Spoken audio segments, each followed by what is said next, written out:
Saúdos, irmãos, com a paz do Senhor Jesus. Estamos juntos mais uma vez. Uma semana já se passou e estamos aqui para mais uma classe de estudo da Escola Dominical, desta feita falando sobre a oração e o jejum, como Jesus ensinou. E se você, meu querido irmão, minha querida irmã, ama as Escrituras Sagradas e aceita e até gosta de ser desafiado por ela, você chegou no lugar certo. Nós amamos fazer isso aqui nesta classe, colocaremos a Bíblia diante de nós para sermos por ela admoestados e mudados, moldados pela palavra de Deus. Desta feita, lição de número 9, proposta para 29 de maio de 2022, na série de lições sobre os valores do reino de Deus.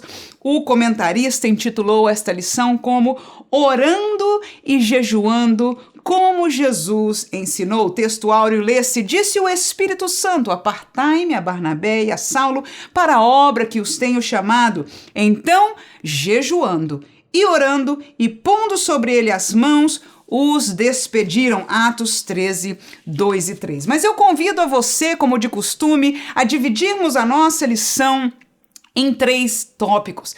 E vamos tratar o primeiro tópico de algo lindo, que é colocar a palavra de Deus como um espelho para as nossas vidas e nós olharmos para ela e tentarmos enxergar a nossa realidade diante dela. Este tópico eu intitulei Um Exemplo de Vida de Oração. A partir daí nós passaremos a um tópico muito prático acerca exatamente das práticas na vida de oração. Ou seja, o que fazer uma vida de oração frutífera, melhor, por que não dizer até mais fácil de ela ser vivida, ainda que nós sabemos, orar não tem nada fácil. E terminaremos este estudo com o terceiro tópico falando exatamente de valores nutridos pelas 2 práticas, do jejum e da oração. Vamos à nossa lição. Tópico primeiro, um exemplo de vida de oração. Meus queridos irmãos, antes de nós entrarmos nos subtópicos, eu gostaria de compartilhar com você o porquê eu comecei essa lição com este pensamento. Alguns anos atrás, sendo professora de escola dominical da classe de jovens solteiros, estávamos ministrando sobre a palavra de Deus e eu decidi no começo da aula fazer uma questão para os alunos acerca da sua realidade da leitura da Bíblia Sagrada. Irmãos, que tristeza! Só fiz esta pergunta para sair completamente acabada daquela classe, porque descobri que os meus alunos, em sua totalidade, não tinham o hábito da leitura da Bíblia Sagrada. E aquilo me deixou completamente atordoada. Eu não esperava aquele número, aquela maneira, aquela forma, enfim, aquilo tudo para mim foi muito difícil entender. E claro, o lado bom daquilo que aconteceu é que nós pudemos, começar a desafiar a classe e fazer algumas coisas a fim de que este hábito pudesse ser gerado e que nós entendêssemos que essa não era uma realidade própria, mas que tínhamos que mudar algo em nossas vidas, e assim nós começamos a trabalhar. Mas hoje nós estamos aqui exatamente como uma lição acerca da segunda maior coisa importante, se eu posso dizer, da prática do cristianismo, que é a oração. Qualquer um de nós, irmãos, falamos sobre oração. Ensinamos, dizemos, falamos às pessoas, vamos orar, você tem que orar. Usamos essa palavra, este vocabulário, ouvimos de púlpito em todo o tempo da nossa vida. Você diz, eu vou orar, você tem que orar. E oração é parte do nosso vocabulário. Mas a grande pergunta é, será que ela é parte da nossa vida? Vamos lá. Letra A, quanto Jesus orou? Letra B, quanto meu pastor ora? E letra C, quanto eu oro? Letra A, quanto Jesus orou? Por que colocamos isso? Porque Jesus, irmãos, é o nosso mestre. Nós somos cristãos porque somos seguidores de Cristo. Nós queremos seguir, enfim, nós não somos donos de uma religião. Nós seguimos, nós aprendemos com alguém, e este foi o Verbo encarnado, que veio exatamente trazer para nós o conhecimento do reino de Deus. Glória a Jesus. E este homem agora, verbo feito carne, habitou entre nós, sentiu as dores, viveu humanamente 100% como eu e você, e nós vamos ver na Bíblia Sagrada exemplos de que como o homem Jesus era um homem que primava pela oração. Marcos capítulo 6, versículo 45 e 46 diz a palavra de Deus: E logo obrigou os seus discípulos a subir para o barco e passar adiante, para o outro lado, a Betsaida, enquanto ele despedia a multidão. E tendo-os despedido, foi ao monte para orar. Ou seja, Jesus disse aos discípulos: vão para o outro lado. E quando ele ficou e despediu a multidão, ele não foi descansar de todo mundo, no sentido de ficar sozinho, ele foi à presença do Pai, ele foi rogar diante de Deus, ele foi passar um tempo em oração. Vamos ao próximo versículo, 6, 12 e 13. Aconteceu que naqueles dias subiu ao monte a orar e passou a noite em oração. E quando já era dia, chamou a si os seus discípulos e escolheu 12 deles, a quem também chamou apóstolos. Muito bem, depois de um tempo de oração, ou seja, ele precisava tomar uma decisão importante no seu ministério, que foi a escolha daqueles 12 primeiros seguidores, que seriam não só primeiros, mas teriam um impacto e uma tarefa muito especial no contexto da Bíblia Sagrada. E antes do Senhor Jesus tomar aquela decisão, então a palavra de Deus diz que esse Jesus passou a noite buscando ao Senhor em oração. E quando amanheceu, então ele foi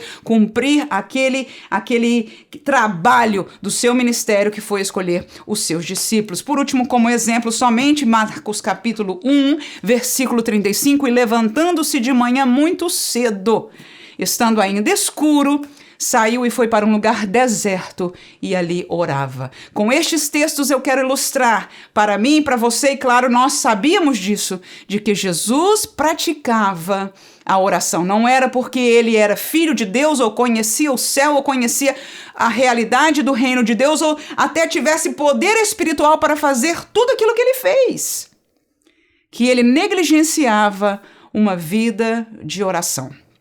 Letra B. Quanto o meu pastor ora? Irmã, você tá doida? Perguntar, eu sei lá. Ninguém pode dizer quanto a outra pessoa ora. É verdade. Eu não estou aqui com esta lição perguntando em termos pragmáticos o quanto seu pastor ora. No entanto, eu quero trazer alguns textos bíblicos de outras pessoas que foram líderes, que foram pastores da igreja, e você vai ver então a realidade de sua vida de oração. Amém? E vamos esperar em Deus que esta seja uma realidade dos nossos líderes também. Colossenses capítulo 1 e versículo 9. A palavra de Deus diz o seguinte: por esta razão nós também, desde o dia em que o ouvimos, não cessamos de orar por vós e de pedir que sejais cheios do conhecimento da vontade, em toda sabedoria, inteligência e espiritual. Ora, por esta razão nós também, desde o dia em que o ouvimos. Paulo diz, nós ouvimos de alguém. Quem foi esta pessoa? Essa pessoa foi Epáfras, está aí no versículo 7, 2 para trás.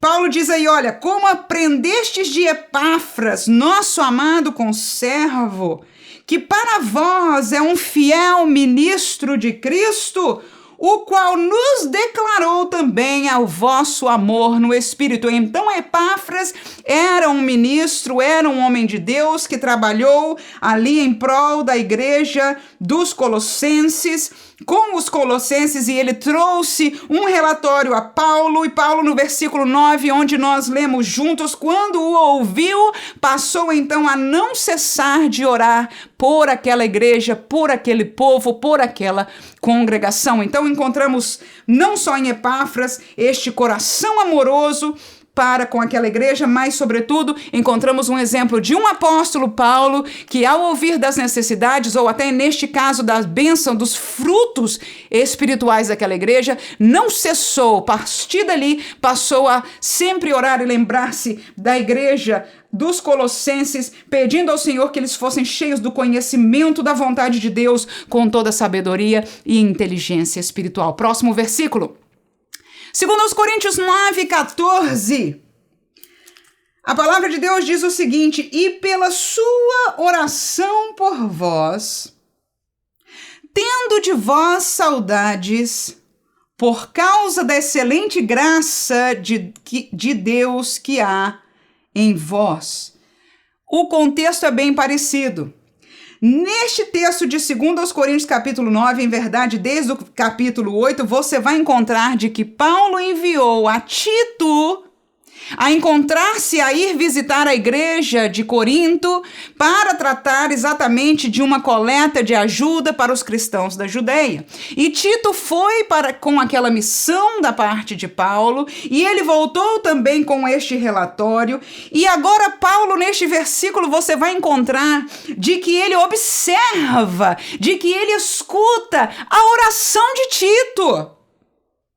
Ele diz: e pela sua oração por vós, tendo de vós saudades. Queridos, que coisa linda!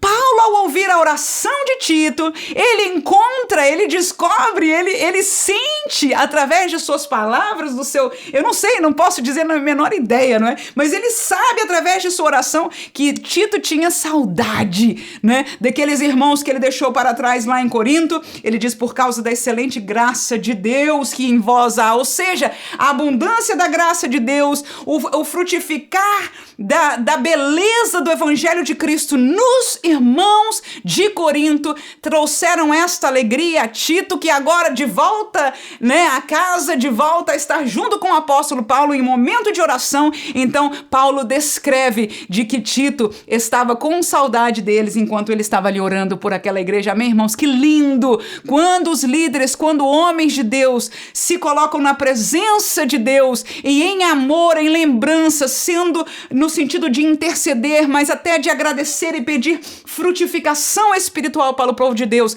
tornam-se exemplos para nós que estamos no caminho do Senhor na sua vida de oração. Termino este subtópico com Atos capítulo 10, versículo 9, que diz: no dia seguinte, indo eles seu caminho já perto da cidade, subiu Pedro ao terraço para orar quase a hora sexta.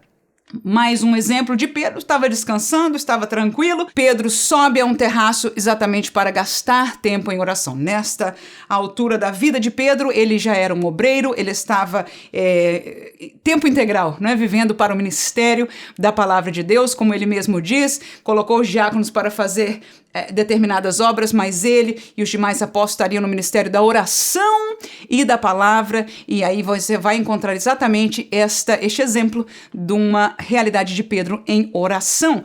Terceiro e mais desafiante subtópico: quanto eu oro. E agora nós temos que olhar para as nossas vidas e perguntar esta realidade para nós. Qual é a nossa verdade? Falar, crer, saber que é importante é uma coisa. A outra realidade é quanto nós oramos. É a que horas nós saímos do contato deste mundo, do nosso dia a dia, e tomamos tempo com o nosso Deus. Quanto tempo é isso? Qual é essa nossa realidade? Vamos ler alguns versículos bíblicos da palavra de Deus. Claro que este subtópico, na verdade, deveria parar aí. Ele é simplesmente uma pergunta. Ele é para nós meditarmos, para nós olharmos para nós e podermos responder para nós mesmos e diante de Deus. E talvez depois dessa resposta nos questionar: será que essa realidade é a que eu deveria estar vivendo? Conhecendo e sendo aquele e aquela, porque nós somos assim, de entender, inclusive falar aos outros o valor da oração. Mas será que esta é uma prática santa, simples, linda da nossa vida? Vamos ler estes versículos. E aconteceu que, estando ele a orar num certo lugar, quando acabou, lhe disse um dos seus discípulos: Senhor, ensina-nos a orar, como também João ensinou aos seus discípulos. E nós vemos ali discípulos, ou seja, seguidores de Jesus, entendendo o valor da oração, entendendo de que a oração é algo de intimidade com Deus. E eles pediram a Jesus: ensina-nos a orar. E talvez essa seja o nosso pedido diante de Deus nessa hora. Senhor, não é que eu não queira, mas eu preciso que o Senhor me ajude. Eu não sei se era em ensinar a orar e me fortalecer para orar. Eu preciso de alguma ajuda. E este versículo nos esclarece que o Senhor Jesus, é neste contexto mesmo que Jesus vai ensinar a oração, né? Um modelo de oração que inclusive está no texto de estudo desta lição, que foi colocado dentro do contexto do Sermão do Monte. Mas aí está o discípulo pedindo isso. Mateus capítulo 6, versículo 5 diz... Exatamente neste contexto, e quando orares, não sejas como os hipócritas, pois se comprazem em orar em pé nas sinagogas e às esquinas das ruas para serem vistos pelos homens. Em verdade vos digo que já receberam o seu galardão. Segunda coisa que nós aprendemos neste contexto da nossa oração é que a nossa oração não é só aquele momento que é visto pelos outros. Nós não podemos depender e viver, claro, eu estou descontextualizando um pouquinho daquilo que o texto verdadeiramente está dizendo, mas eu quero nesta oportunidade aprender disso, de que a minha oração e a sua oração não pode se prender somente ao contexto público, a quando nós estamos numa igreja, a quando nós estamos numa campanha, ou a quando nós somos levados a orar por alguém, enfim, a contextos públicos. É necessário que nós tenhamos um momento de oração, de intimidade com o nosso Deus, para nosso próprio fortalecimento, para o nosso crescimento, para que nós sejamos capazes verdadeiramente de seguir levando os valores do reino de Deus. Irmãos, oração é para nós ajuda, oração é para nós fortaleza, oração é o caminho para nós conhecermos mais a Deus juntamente com a sua palavra. São as duas ferramentas que nós temos para o tal. E, portanto, a nossa vida de oração não pode estar circunscrita somente a momentos públicos. Em nome de Jesus, terminamos este tópico trazendo o texto de 1 Timóteo 4:5 que diz: porque pela palavra de Deus e pela oração é santificada. Está aí o texto bíblico que resume: a criatura, o servo de Deus, eu e você somos santificados. Caminhamos para mais perto do que é santo, do que é puro, através de duas armas. São elas a palavra de Deus e a oração. Não é à toa que a Bíblia nos ensina isso, porque verdadeiramente é assim que funciona. Glória a Jesus por isso. Terminamos este tópico falando sobre um exemplo de vida de oração, mas agora precisamos falar sobre a prática da oração. Tópico número 2, práticas na vida de oração. Dividimos em 3 subtópicos: oração fervorosa, oração quebrantada, oração constante. 3 palavras, 3 conceitos bíblicos, quero crer e quero provar por estes versículos que vamos ler, mas que no meu coração eu gostaria de compartilhar com você, porque entendo de que se nós trouxermos estes conceitos vivos para cada um de nós seremos mais sucedidos em nossa vida de oração. Oração fervorosa, capítulo 12 de Romanos, versículo 11, diz: não sejais vagarosos no cuidado, sede fervorosos no espírito, servindo ao Senhor. Este texto foi um dos versículos que chacoalhou a minha vida, mudou a maneira que eu conhecia ou vivia de oração.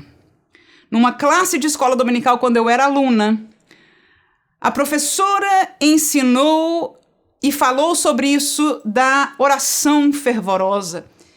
E ela disse: nós temos que orar fervorosamente. E ela abriu este texto bíblico e leu, irmãos, aquilo foi como uma cunha no meu coração. E eu disse: meu Deus, é verdade, está na Bíblia, né? E aquilo me deu um ânimo de aprender, de praticar a orar fervorosamente.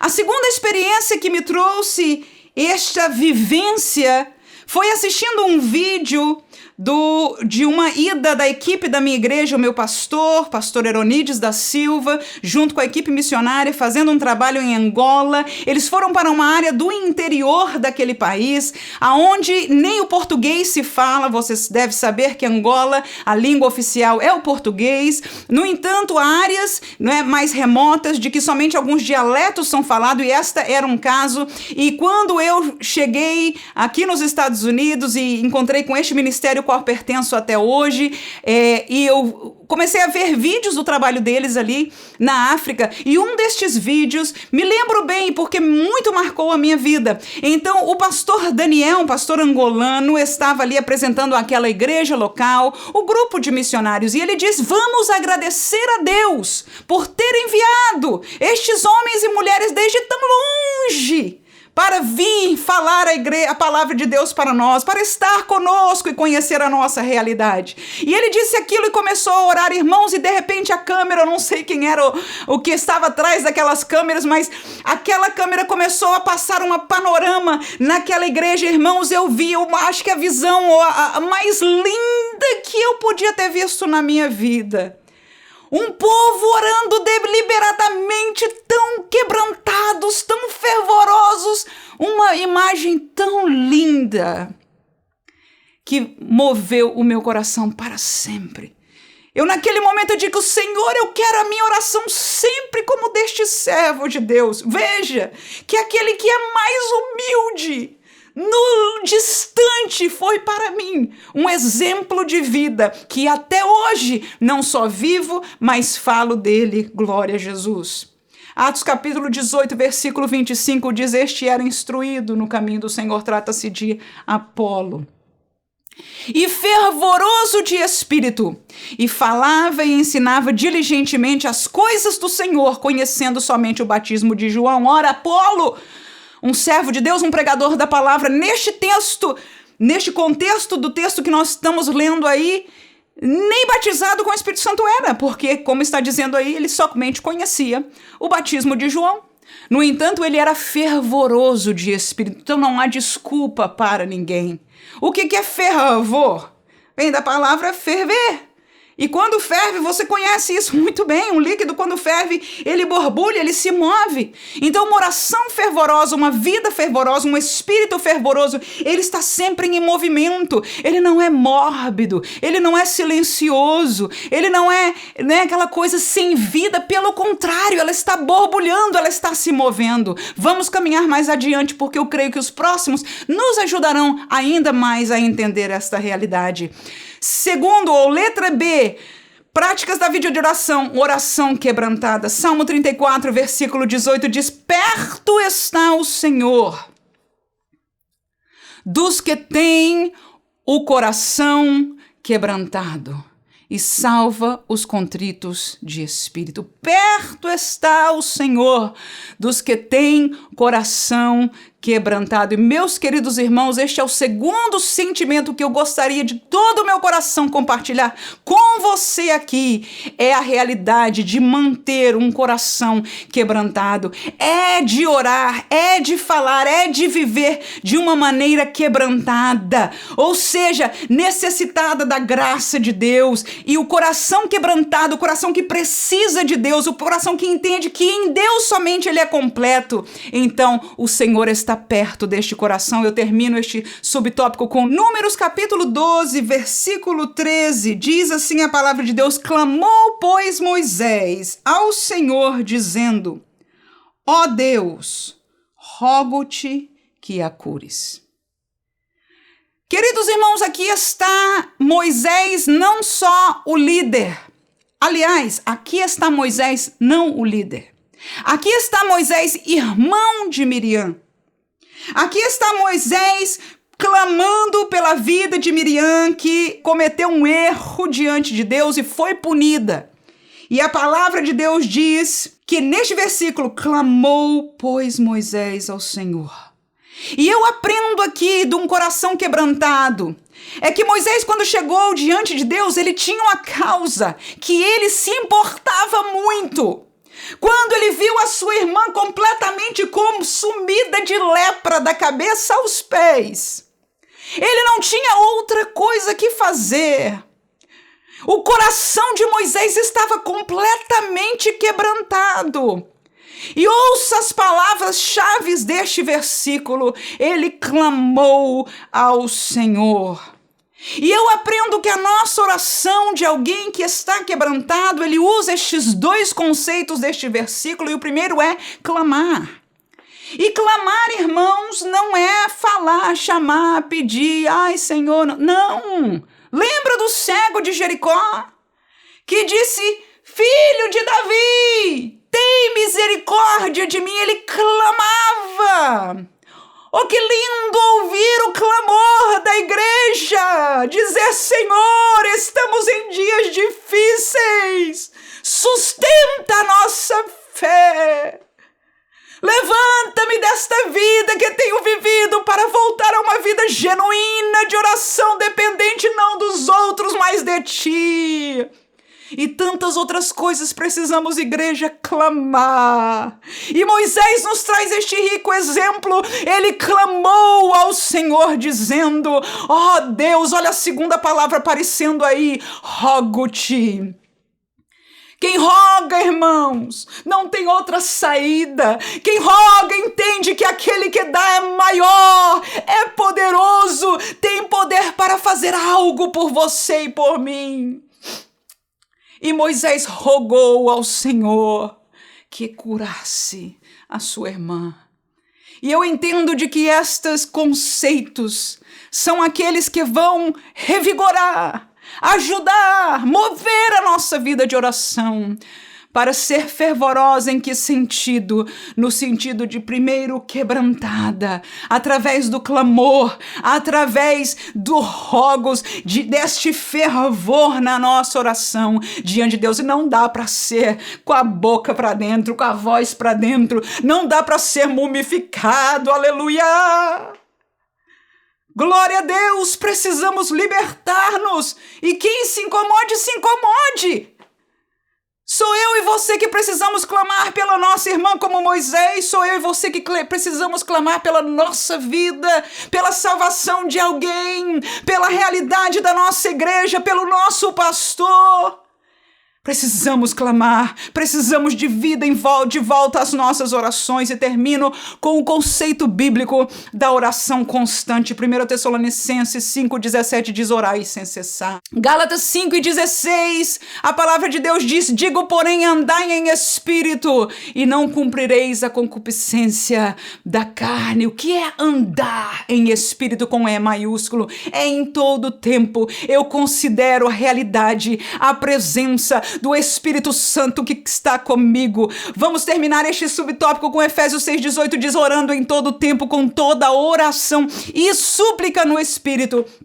E veja a exortação de Paulo, e vigiando nisso com toda perseverança e súplica por todos os santos. Ou seja, oração não só deve ser teoricamente falada de ser em todo tempo, mas ele diz, irmãos, precisamos vigiar nisso, precisamos perseverar nesta súplica. Veja a palavra súplica, rogos, clamores, ou seja, fervor, vivência, temor na nossa oração em todo tempo. Então nós andamos onde estamos, nós vemos a realidade porque o Espírito está conosco e porque nós ouvimos a voz do Espírito, porque estamos sintonizados com Ele. Quando nós vemos uma pessoa quebrantada na rua, ainda que não tem Deus, nós estamos ali, estamos orando por ela. Quando nós estamos na realidade do nosso trabalho, situações difíceis por dentro, em Espírito, estamos dizendo, Senhor, sê comigo aqui, dá-me força mais um dia, aleluia. Ainda que você se desperte bem cedo pela manhã, talvez sem força de encarar aquele dia, é o Senhor teu Deus que você e eu rogamos e dizemos, Senhor, dá-me graça, sê comigo, alegra minha alma. E a este Deus a quem rogamos, a este Deus a quem amamos e oramos, Ele vai alegrar, Ele vai fazer, porque Ele é vivo e Ele vive em nós. E pode olhar, por favor, irmão, para o teu Deus agora, em ver a realidade de um crente lembrando-se, como Paulo diz, perseverando, vigiando nesta realidade de oração, lembrando-se dele, da presença do Espírito e falando com ele. Oh, aleluia! Deus se alegra, Deus espera esta realidade de volta em nossas vidas. Para a glória do seu nome, terminamos esta lição com valores nutridos pelo jejum e pela oração. Glória a Jesus. O autor da lição, o comentarista, falando no contexto para os professores do plano de aula, ele diz: o jejum, além de ser uma ferramenta em tempos de batalha, ele nos ensina a autodisciplina. Ou seja, não só nós jejuamos no contexto de uma batalha espiritual e verdadeiramente o jejum é uma arma, mas o jejum, ele faz parte de um hábito, de uma vida que ganha algumas coisas muito preciosas para quem é crente. Talvez você diga, é necessário, tenho... Não.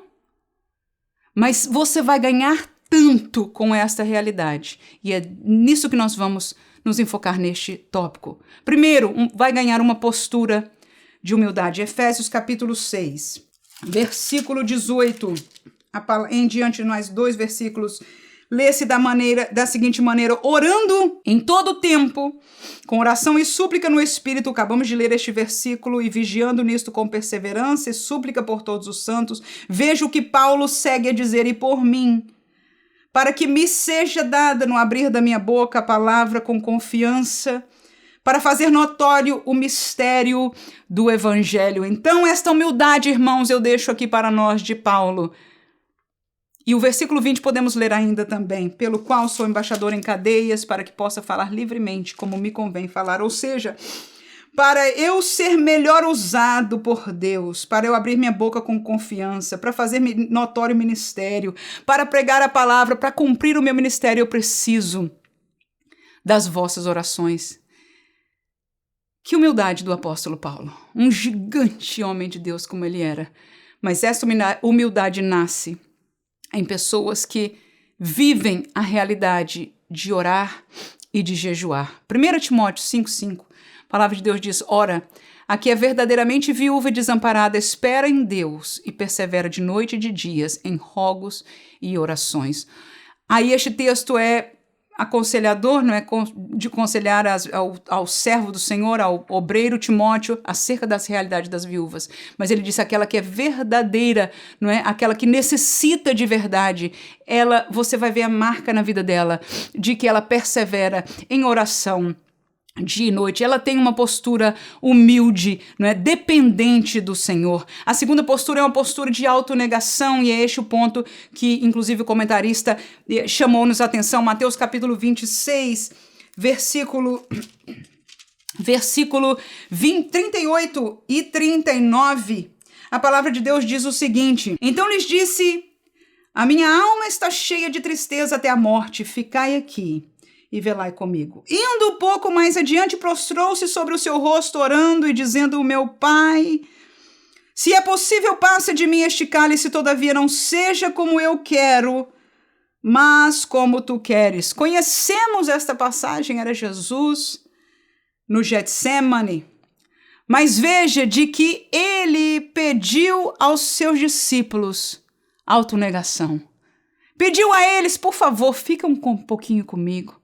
Por favor, fica acordado, ora comigo mais um pouco, eu preciso da sua ajuda, eu preciso da sua presença, da sua companhia, nesta hora de aflição da minha vida.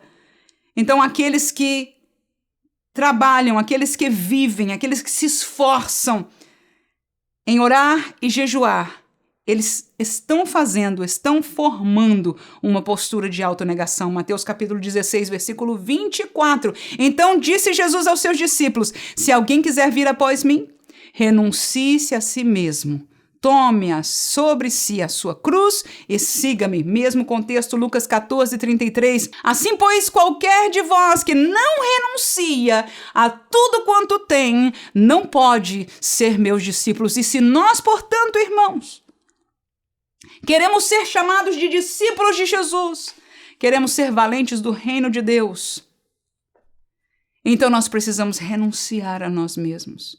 Nós precisamos aprender a dar a Deus primazia ao tempo e esforçar-nos, sairmos de uma dimensão que é confortável para nós e colocarmos numa dimensão, numa posição de renúncia.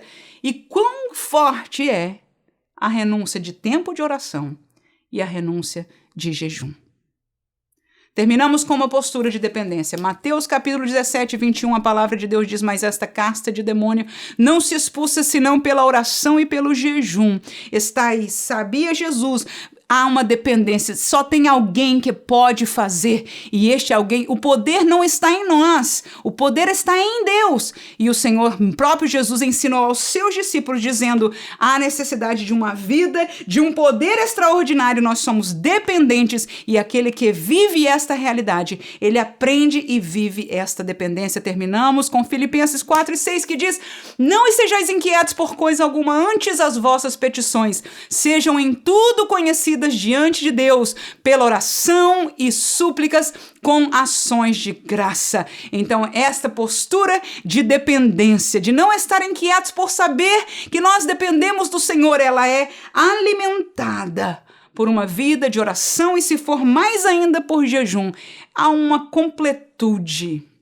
Há um aprendizado profundo na vida do santo e das santas mulheres de Deus. Que Deus ricamente abençoe a cada um de vocês. Se você chegou até aqui, é porque você realmente ama a palavra de Deus, está contente, deu tempo, é o seu tempo, deu deste tempo precioso para escutar, ouvir e participar desta classe. Eu peço a você, deixe um comentário para que aquele que venha, ver as nossas lições possam saber o que está esperando. Se inscreva no canal se você ainda não se inscreveu, e se esta classe foi verdadeiramente de bênção para você e você consegue pensar em alguém por quem você tem inclusive intercedido, envia este vídeo para alguém. Que Deus ricamente abençoe a cada um de nós na presença do Senhor. Amém.